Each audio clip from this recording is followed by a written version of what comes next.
everyone. So I am back again with another review, and this is going to be for the movie Crown Heights. I believe it's out in theaters. I saw it over a week ago, so correct me if I'm wrong, but I believe it's out in theaters now. It was a really, really, really great movie. It was independently produced. Actually, wait, let me take that back. I don't think that it made it to theaters. I think that it's going to have a Netflix release. So, sorry, you guys. I don't think that you guys can watch it unless you go to Netflix. But it's a really, really, really, really good story. It's based on a true story.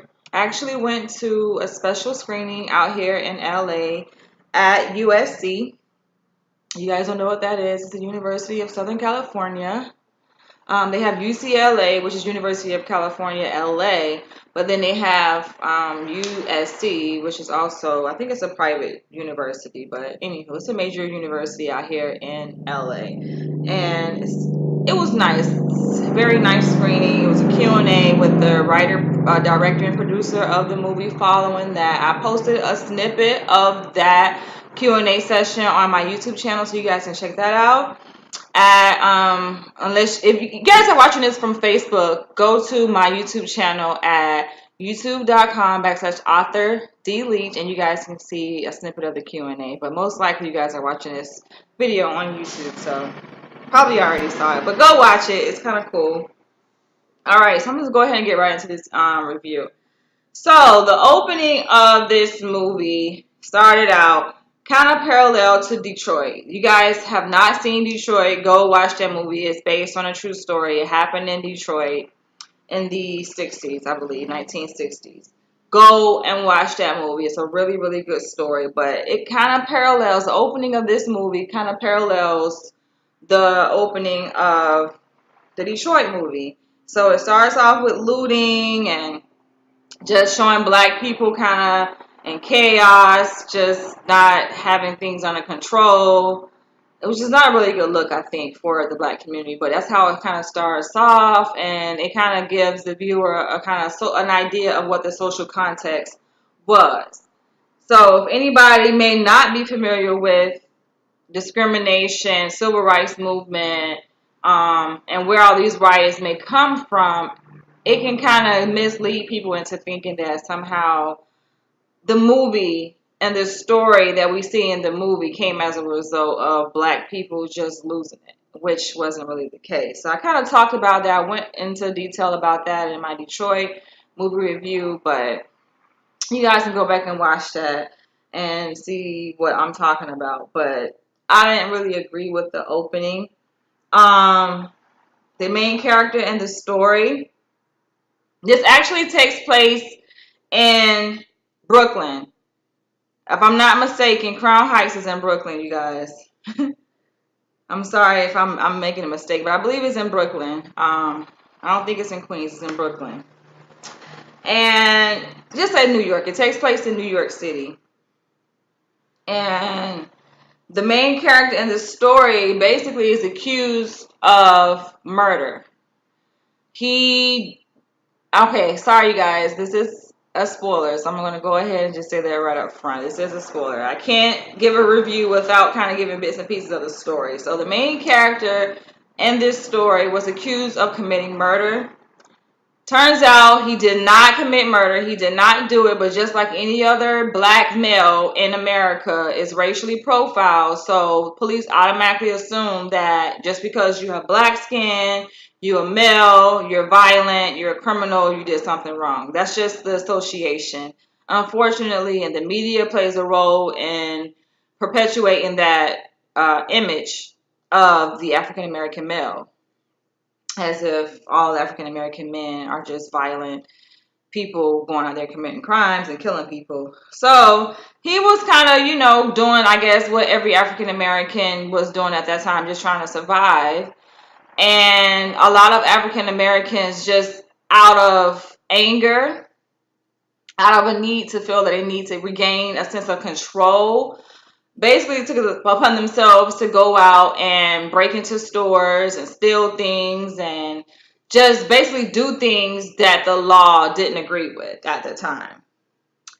Many of them, they were not violent in the sense of killing police officers or killing other people, but they kind of lashed out, kind of like they do today, on the property of these white people. And they went and stole things. And so the main character in the beginning of this story, he broke into a store, I believe, and stole a television, a TV. And at the time, back in the day, you guys, this story take place in, I believe, the 80s, if I'm not mistaken. You guys can double check with Google, but I believe it takes place in the 80s. And back then, you guys, we had the tube TVs. So I grew up in the 80s, and you guys remember like those big ass heavy TVs. He was carrying like one of those big ass TVs down the street. So imagine a black man like running with this big ass TV like that down the street, and the police basically, they got him, they captured him, and after that his life was not the same. They took him in. All right, you guys, so I am back. I had to make some more space on my laptop, unfortunately, because I ran out of space. But here we go. This is continuation to my review of Crown Heights movie. So after that, I was saying, his life was not the same. His life had changed drastically. I mean, drastically. And it's really a sad story because of the amount of time he spent behind bars. And I'll get into that in the later part of the video. But he spent so much time behind bars, as do many African American men who are sitting behind bars right now for crimes they did not commit. So this story is a very, very sad, unfortunate story. But it's one that I guess I needed to be told. Is one that really need to be told. And so I'm looking at my notes because I did make some notes. So I want to make sure I touch upon every detail that I wanted to talk about. So,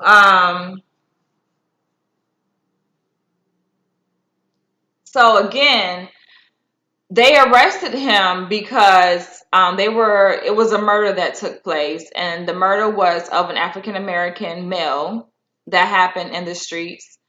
And they accused him of committing the crime. Now, I had to take a pause right there because the victim who was murdered was African American. And the point that I want to make at this part in my video is that what are the chances of the criminal justice system in America going to that extreme length, which they did in this story, to lock this man up for killing another African American?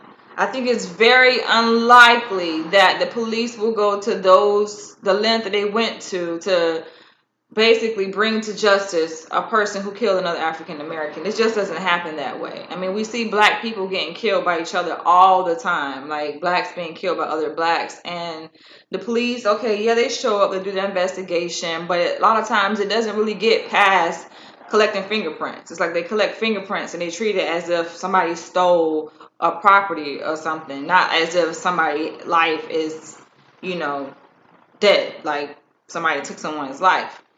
The police don't really put that much effort into solving those kind of crimes. And so in this story, being that the victim was an African American who got killed, and seeing how the police went to those lengths to prosecute this innocent black man who did not commit the murder. He was not the criminal, who was not the person who did the murder, essentially. Yes, he had stolen a television, but that was totally different. That's a different crime. That has nothing to do with the crime that they were investigating, that he was arrested for. So I think that to me was ironic that the criminal justice system would go to that extreme.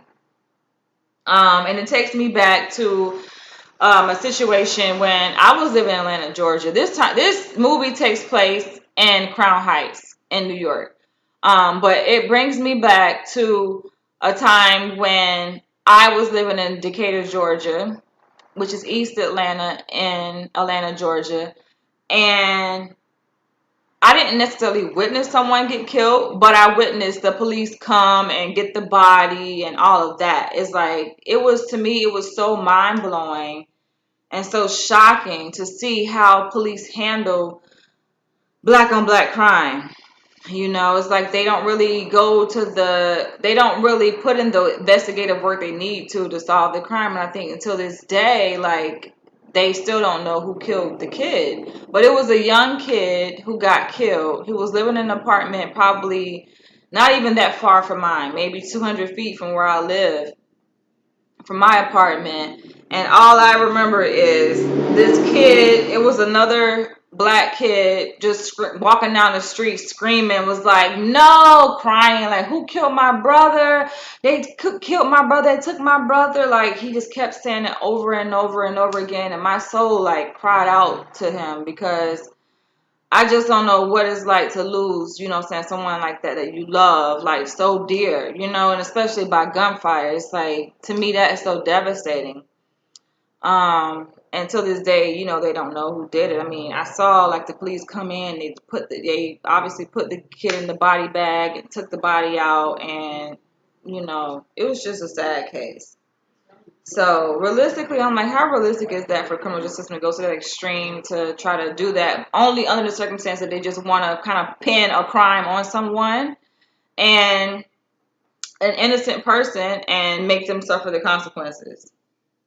But they're not necessarily doing justice. It's not like justice is served. You know, it's not like they're living up to the living up to the morals of the law. It's like, really, you can't depend on the criminal justice system to really bring about real justice. That's what I'm trying to say. And so, another, kind of switching gears, another aspect of the movie is that the people in the story, the original story, were Trinidadian. But for this story, you can tell, and I picked this up like right away, that they were using Jamaican actors because of the accent and some of the words and the phrases that they would use. Like, I know Africans say, a lot of times when they're saying little, they say little. And the characters in this story were saying local, and just other phrases, like other kind of linguistic differences that you see in Jamaicans. It's like, that's not how Trinidadians talk, but some people may not pick it up because it's like pretty much all West Indies, kind of from the Caribbean. So a lot of times their accents kind of mesh together. But if you are familiar with, you know, the different countries in the Caribbean, and you can kind of tell the difference between the different dialects amongst the different cultures there. So that's just one little nuance, one little criticism I have.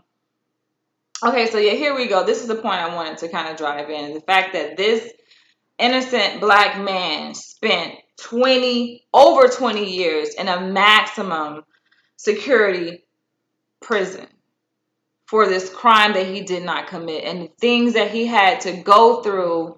I mean, eventually he got out, which is, I guess, the light at the end of the tunnel. It's like he did get out of jail, but he had to spend 20 years there, and the things that he went through is like jail really broke him in.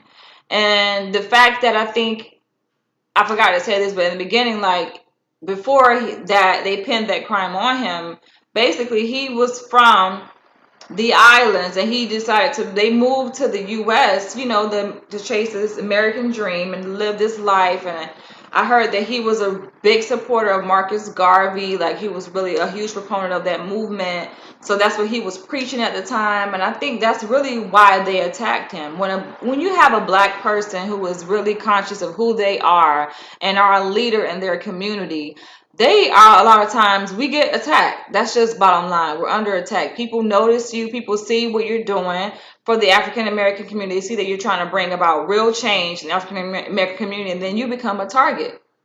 And they pin crimes on you that you did not commit, or they nitpick on certain things that you do, and they magnify it, you know, so that you can get like all of this negative attention, you know, on your name. And eventually they're just trying to destroy your name. And when they try to destroy your name, you know what's next. They try to destroy your life, essentially. And that's what they did for him. They took 20 years away from him. You know, those were the best years of his life, I'm sure. Like, when He was young, and the fact that, you know, he got arrested, he was so young.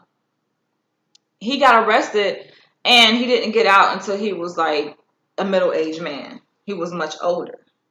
So to me, that's just so disappointing. That's devastating. Like, that's one of the worst things that can happen to anybody, I think, to get falsely accused of a crime, let alone murder.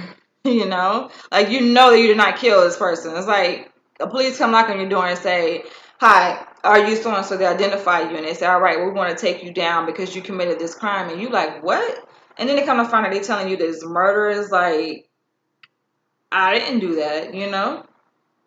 But it's crazy. It can be really devastating. And he went through so much. The good thing is that he had people, family members, friends on his side that stuck by him. And I think that's why it's so important, if you have loved ones who are in jail and prison, no matter what crime they commit, no matter what they're there for, it's good if you care about them and love them and support them. It's important that you stick by their side, that you are there for them, because that made a huge difference in this character's life. That he had a friend, his girlfriend, this girl that he was dating before he had got arrested. Not only that, he had a guy friend, I think, or was it his family member? But he had a close guy friend that basically was like this with him the whole way and fought for him. He did the appeals. He got him a lawyer. He fundraised. He collected money, and that's a whole nother issue that I'm going to get into in a few minutes. But he did so much for this guy to get him out, and it's like 20. He did so much work, because I guess anybody who is familiar with the criminal justice system, like, it can take time for court cases and proceedings to kind of carry out. So it's a time-consuming process, and the paperwork that you have to file for appeals and the getting a lawyer and all of that, like, it's a lot of work. And 20 years, so that's a whole lifetime. That's like a retirement period. Like, that's how long it takes people to retire on a job. You got servicemen that got to put in 20 years in the military just so they can retire. So imagine the length of time that is and what happens in 20 years. That man had to spend 20 years. He was robbed of 20 years of his life. And I'm going to tell you at the end what they did to compensate him for the 20 years they took away from him. It's sad, you guys. It's sad. So, like I was saying, that, you know, his friend was raising money for him, and they had to raise a good amount of money. It was thousands of dollars. I want to say the number was $15,000 they had to raise for him for one lawyer. He actually, according to the real story, they went through like 3 different lawyers. But for the purpose of the movie, they only kind of told the story through one lawyer. And this lawyer robbed them.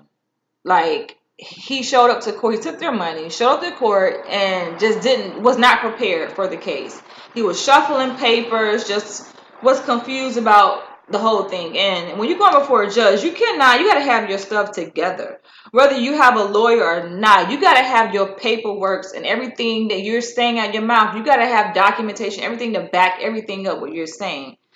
You can't be trying to figure things out when you're in the front of the judge and you're in front of the prosecutor trying to figure out, okay, let me. No, you got to have your research. Everything has to be on point when you get there. That way, when you walk through those doors, you go present your case and you win, point blank. All right, so moving on along. That was so disappointing because they had raised so much money. $15,000 even during that time was a lot of money to raise. And it was washed away. So that meant that he had to spend even more years just waiting in prison to get out for a crime he did not commit. It was so terrible. One thing that surprised me, though, in the movie, and I really felt really good about this because I'm like, I did not know. I mean, I heard the term conjugal visits, but I just did not know, you guys, because I'm not that familiar with the criminal justice system. I mean, I think people who are more familiar with the criminal system are usually criminals who've gone through that system. Thankfully, praise God, knock on wood, I have not been through the criminal justice system, so I don't know. I don't know, a lot of the intricacies of, what happens in the criminal justice system in the process and how life is behind bars. I don't want to know really. But like I said, I heard the term conjugal visits, but I did not know they get to have sex. Like, I was so shocked. I was like, they actually get to have sex behind bars? Like, I did not know this. I thought when you're in jail, like, the whole idea is to remove certain privileges that you like away, take those things away from you. That's the whole idea of punishment and, corrective action is so that you don't commit the same crime again. But I just did not know that people in prison get to have sex. Like, that took me by surprise. And when I saw that scene, because they actually showed it, she was undressing, they were showing her nipples, and it was intense. I was like, okay. And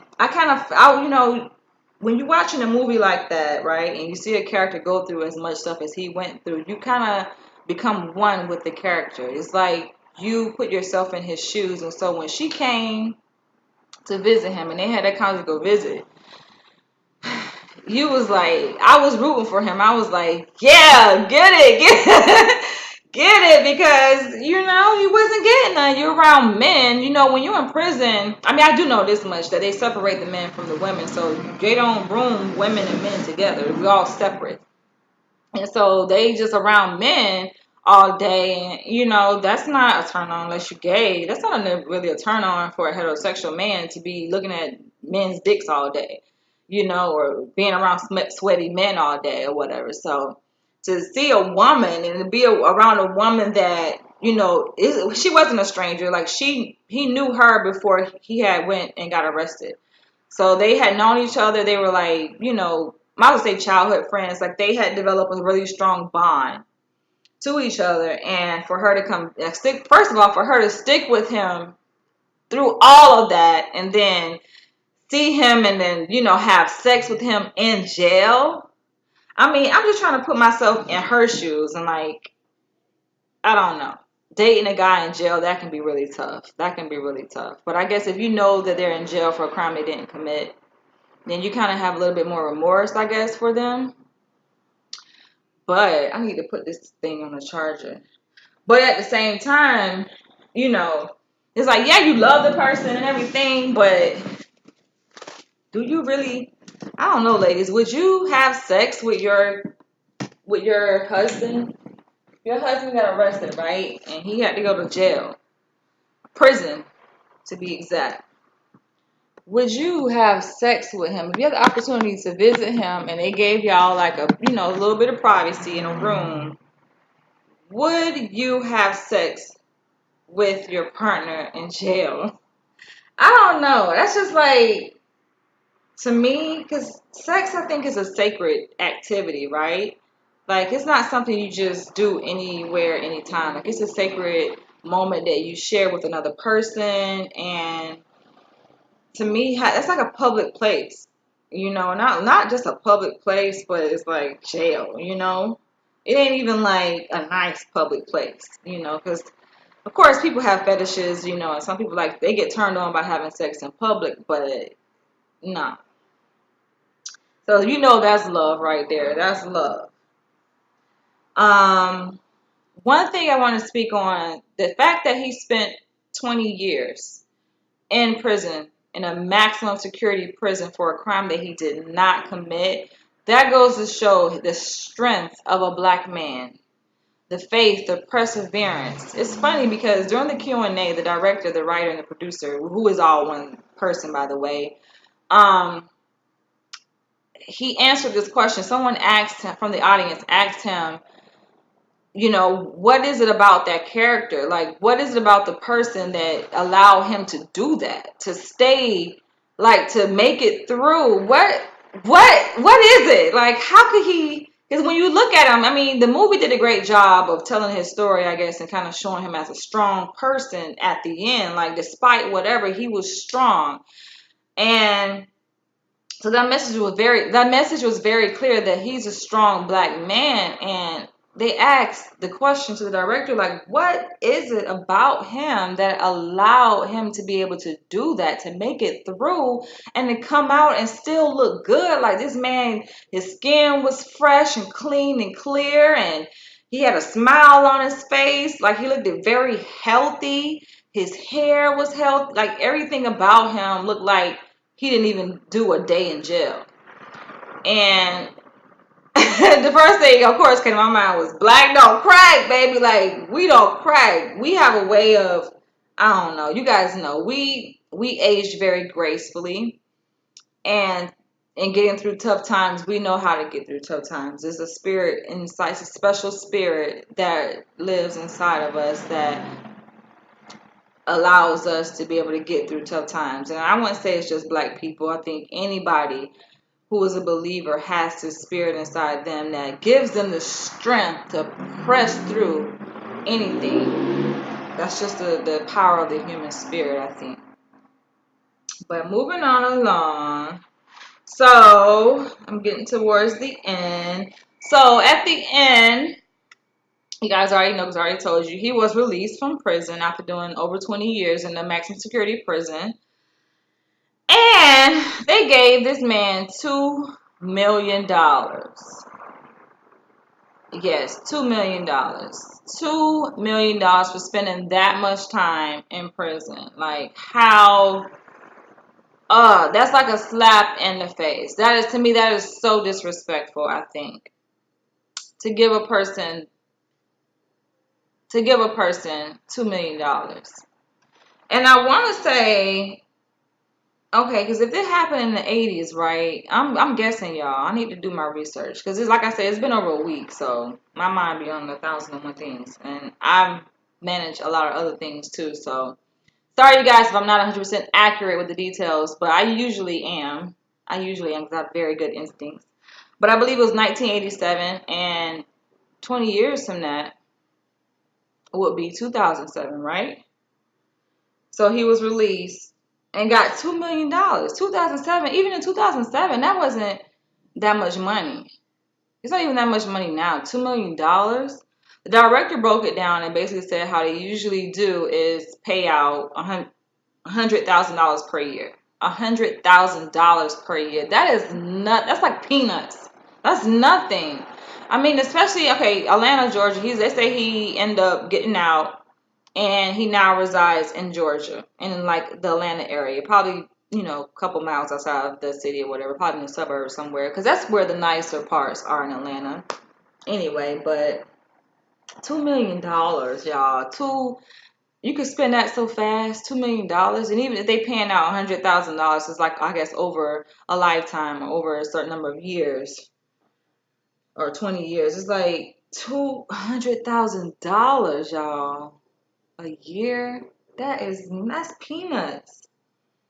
But the director, he tried to like try to turn a bad situation good, I guess, and try to say that okay, well now he's living happily, in Atlanta. He owns several properties down there, so several properties down there in Atlanta. I'm like, okay, that sounds like, I guess you want to say the light at the end of the rainbow, the end of the tunnel, whatever. But I'm like, I don't know, y'all. I don't know if I'd be too quite happy with that. I don't think I would just settle for $2 million for to my 20 years of my life.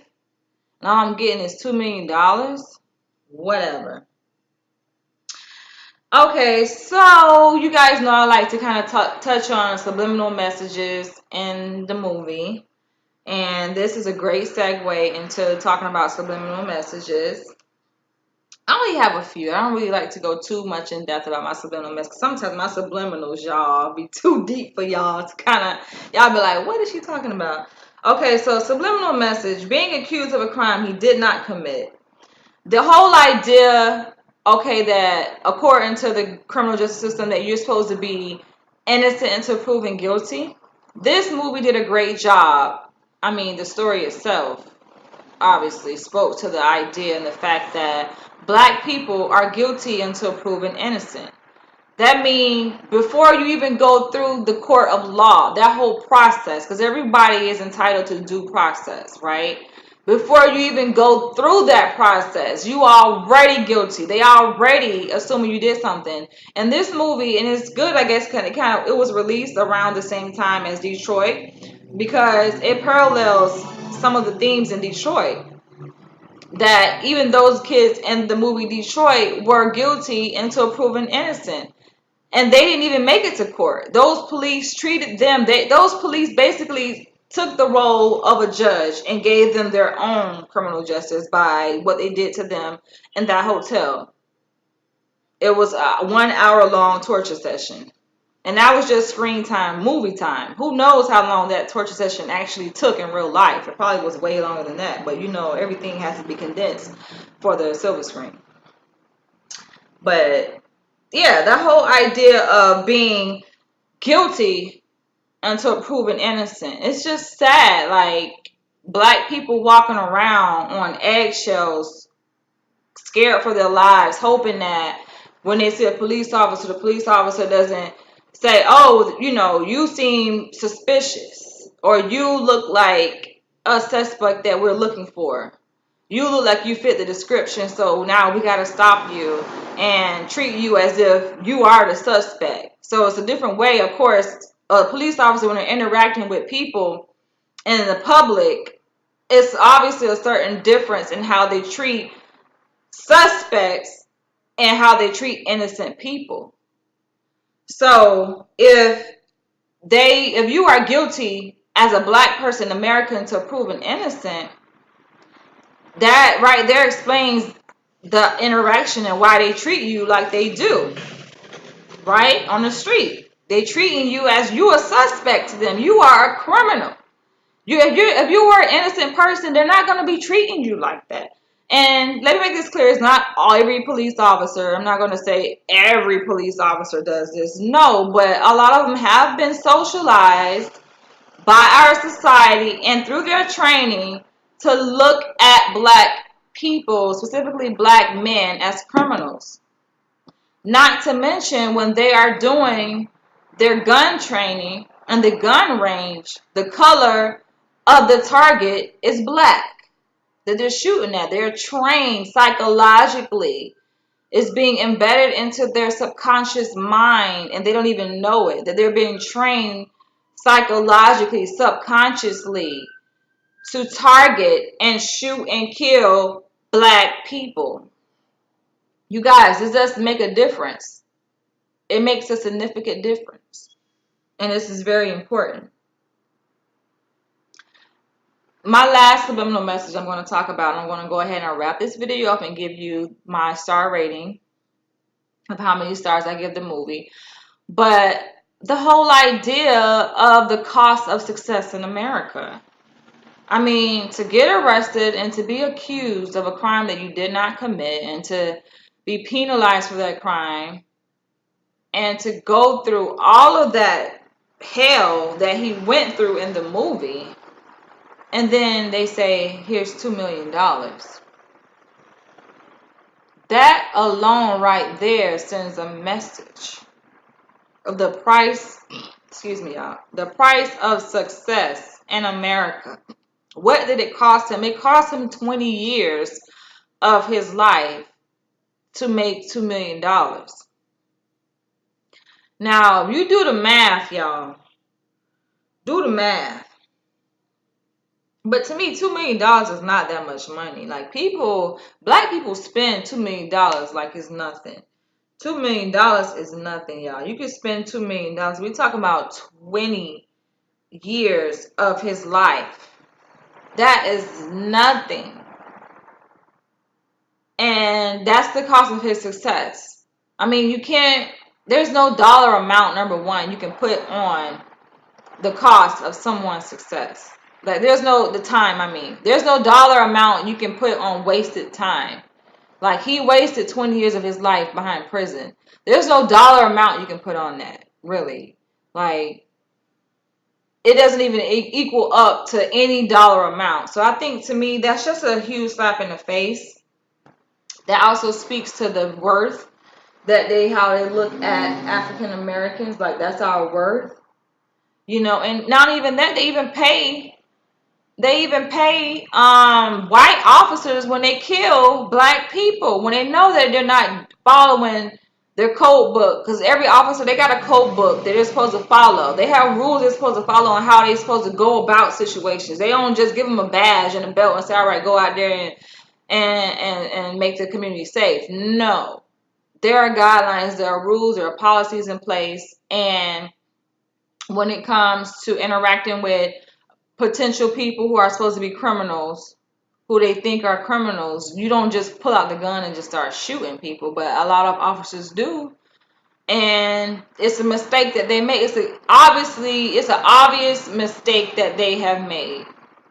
Whether they intentionally did it or not, it's still wrong that they did it. And the fact that it was done and they get let off and they get paid time off. Something needs to be rewritten in the policy where if they going out there just killing people, and it don't even matter whether it's black or white, doesn't matter the race. If they're going out there killing people unjustly and unjustified, then they need to be punished. They need to go through the same process as any other criminal who was a civilian, who don't carry that badge and belt, have to go through, because it's just wrong. And all it does when the criminal justice system does that, it reinforces that behavior. So it encourages other officers to say, okay, well, that's obviously what they want us to do because they're paying us to do it. It's almost like working a job. Let's say you've been working a job for 10 years and you kind of tired, right? You kind of need a break. You wouldn't mind taking a vacation. And to get paid time off, all you got to do is go out there and kill a person unjustly, and they'll say, all right, you need some time off. We'll let you go and leave. But here's a check why you won't leave. So they're not working. They're not clocking in every day. But yet that money hit their bank account and they out there spending it. Please tell me, what does that mean? And it's not so much that, officers, that's punishment for them because, they just love their job so much, or they just ride or die for their job. They love it so much so that they would hate to have missed one day of work. Bullshit. Talk to a lot of police officers and they'll tell you they'll rather be doing something else. I mean, the whole idea, I think initially is kind of like, it's like mysterious for them to become a police officer. It's like, I'm a police officer, but that phase, trust me, it's fleeting. It only lasts for a period of time, and then it's just like, okay, I'm a regular person. You just, all you is, like my friend, he often says, is a social worker with a badge. And what's a social worker? Nobody respects social workers. Social workers are not honored. Teachers are not even honored for their jobs. Let's just keep it real, you guys. I'm not, no disrespect. I used to be a teacher. I used to work for a Duval County school system in Florida. So, I mean, I respect teachers and everything, but let's just keep it real. Teachers are not even honored for their position. Social workers aren't either. So let alone police officers. Is like, that's all what their job is a social worker. You're a civil worker. You're going out there working for society, and society doesn't even respect you or appreciate you. So it's not like they just need that badge so much. It's not like, the police organization is paramilitary, but it's not like the military where, okay, they earn ranks and they're proud, they esteem themselves high and things like that. Like in the police world, yes, they operate on a rank system, so there's lieutenant and sergeant and chief, but it ain't that serious. It's like a lot of times women, especially, and I think this is the kicker right here, a lot of women don't even want to date police officers. Why? Because they have a bad reputation. A lot of police officers, number one, don't even have a fucking bachelor's degree. Don't even have a college education. Some police departments hire police without a bachelor's degree. So it's not like this is reputable job. Like, I'm a police officer, so I can pump my chest up. It's like, no. So you guys get my point. Being, these officers don't mind taking off their badge, taking out their uniform for however long, 6 weeks, a month, 6 months to a year, even a lifetime. If they're going to get paid for it, you're still getting paid anyway, and they can find work somewhere else. It's nothing. So it's unfortunate. This is the reality, and this is where we are in our society. but it's worth talking about. It's worth paying mention to, because a lot of times people don't like to talk about it, and this is real, you guys. This is the society that we live in. It's 2017. Here we are, August 2017, and it's like not much has changed. I've been somewhat kind of following this whole stuff that's been going on down in the South, but not too much, because sometimes it can just be overwhelming. The riots and the KKK, and just, it's like, for what? What are they doing? I think they're just trying to get black people upset. So I haven't really been like really paying too much attention to that. Um, because I have other things I have to focus on, unfortunately. So, I would, my passion and my time is always dedicated to the black community and social justice issues. And I always try to stay on top of those things. But I'm a human being myself, and I have to keep myself sane. And sometimes, and I'm speaking this because hopefully you guys can take heed to what I'm saying and do this for yourselves. Like, sometimes it's not healthy to be tuned in to social media and listening to all these negative news stories, with these racist ass white people. Because that's, to me, it's ignorance. It gets to a point where, okay, it's ignorance.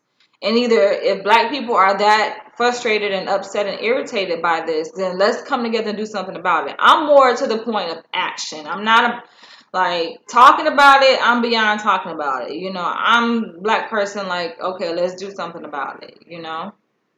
That's why I organized this guide, and it's pretty much like an anthology I put together. So it's not just myself, but it's other writers who contributed to this, and it's basically to address these issues. Like, this is a long time thing that has been going on for years, for decades, for centuries.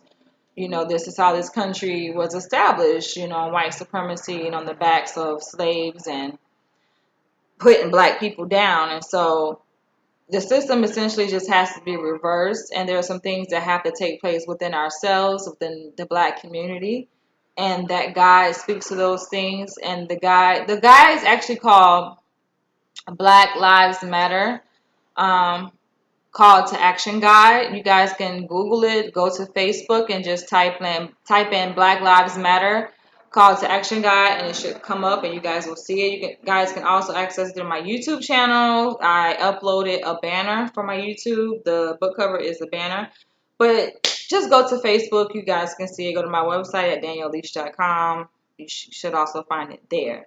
But it is a guide, and it has resources in it for the black community on everything, like you can imagine, with respect to this whole Black Lives Matter movement. There are different ways that you can get involved if you would like to contribute, and not just through, my organization, but through other organizations. The guide is pretty comprehensive. So I'm just gonna leave it at that. Thank you guys for watching, because this video is about the Crown Heights review. But it kind of, the guide, is related. It has a lot to do with what we see in the movie and just the overall picture, because I always like to look at things from the grand scheme of things, and that's just where we're at right now, you guys. So let me know. Oh, I have to let you guys know how many stars I give it. So, being that this movie was independently produced, and the director made it clear, like, oh, I didn't have that much money, and everybody was like, oh, you guys just doing the movie, trying to make money from it, you're just taking a story and trying to profit off of black people's stories or whatever. So he kind of made it clear that he didn't really do it for the money, and he didn't really have that much money to make the movie to begin with. So being that it's independently produced, and I have a thing for independent things, whether it's books or movies or anything, I just like independent things.